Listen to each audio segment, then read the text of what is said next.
मान्य सदस्य महावीर पुन समय 3 मिनेट। त्यसपछि मान्य प्रकाश पाठक। माननीय सभामुखज्यू, आजको यो 3 मिनेटको समयमा म दुईटा कुरा राख्न चाहन्छु।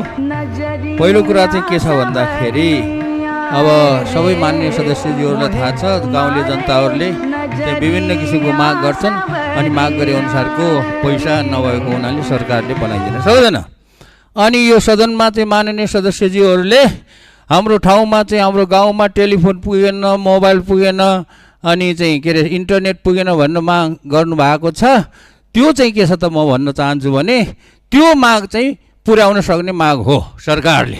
त्यसको लागि पैसा नभएर होइन, पैसा भएर पनि सरकारले पैसा खर्च गर्न नसकेर नपुर्याएको हो र त्यो पैसा कहाँ छ भन्ने कुरा आज म तपाईँहरूलाई देखाउन चाहन्छु।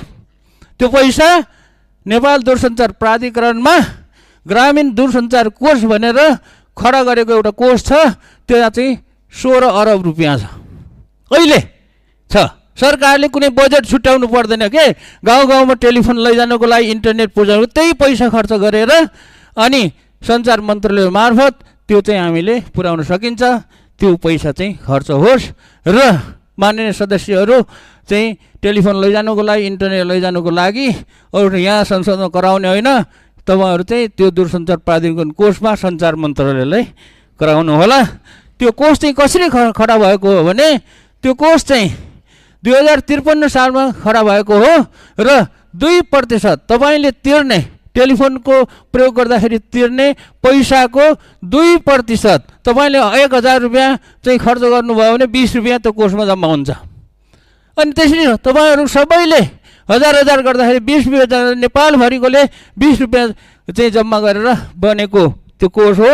त्यो कोष चाहिँ त्यहाँ छ, त्यहाँ चाहिँ जानु होला भन्ने चाहिँ म अनुरोध गर्दछु। र अन्तमा त्यो अस्ति मैले जुन ट्याक्सीको कुरा उठाएको थिएँ त्यो चाहिँ के रहेछ त भन्दाखेरि 2057 सालदेखि अहिलेसम्म 2072 सालमा चाहिँ अलिकति भूकम्प आउँदाखेरि थपेको रहेछ।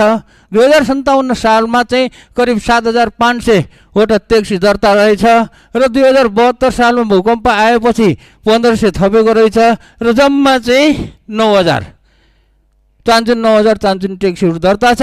अनि सरकारले त्यो ट्याक्सी दर्ता गर्ने सङ्ख्या नबढाइदिएपछि त्यहाँ चाहिँ सिन्डिकेट प्रथा लागू भएको रहेछ। अब 2057 सालदेखि अहिलेसम्म जनसङ्ख्या कति भयो काठमाडौँको? जनसङ्ख्या बढे अनुसारको ट्याक्सीको दर्ता सङ्ख्या बढाउनु पर्ने हो कि होइन? त्यो जानी गरेको नबढाएको। त्यसैले यो ट्याक्सीको